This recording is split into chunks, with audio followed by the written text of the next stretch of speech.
Автор Алдихан Қалдыбаев. Мен апамның баласымын. Әлдөш бала туралы айтылады. Келдің бе, Әлдөш? Мал жұртың қайда екен? Олар ма? Олар қораның басында жүр. Әпкең қайда? Әпкең өз бөлмесінде. Сен барып онымен сөйлесші. Ол бір жерге кетейін деп жатыр екен. Номер 140 мектеп лицейінің 5-ші сынып оқушысы Бейсен Жания Жақайқызы. Қазіргі таңда менің оқып жатқан кітабым Гарри Поттер. Оның авторы Джон Роулинг. Кітапты Хогвартс сиқыршылар мектебінің оқушысы Гарри Поттер және оның достары Рональд пен Гермионаның бастан кешкен оқиғалары туралы айтылады. Гарри Поттер 11 жасқа толғанда Мен демалыста өте көп ертегі оқыдым, бірақ соның бірі Қайынның көз жасы деп аталады. Бұл ертегінің авторы Толымбек Әбдірайым.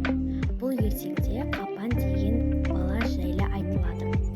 Қапан бір күні көлдің маңына шомылуға барады.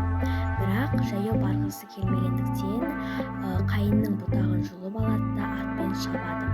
Бірақ соны терезеден көріп отқан Күркебай деген ата Қапанның қасына таяп келеді. Қапан сұрайды: ата, бұл Қайынның неге суы ағып тұр дейді. Күркебай: мен бүгін сіздермен бірге Алдаркөсе мен Қожа Насырдың хикаялары туралы айтып беретін боламын. Бүгінгі біздің хикаямыздың бірі бұл жалқау қыз. Бір молданың шөп басын сындырмайтын жалқау қызы болыпты. Үйінде ештеңе істемепті.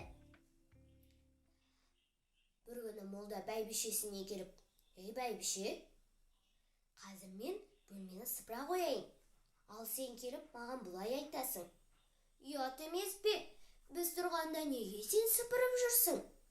Дейсің де, ал мен сыпырғыны жібермей: сенің жұмысың көп қой, шаршап та жүрсің деймін.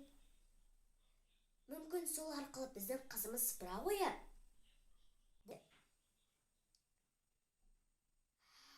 Сосын ақсақ темір ойланып қалады.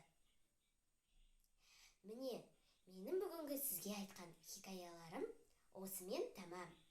Ал ендеше сау болыңыздар.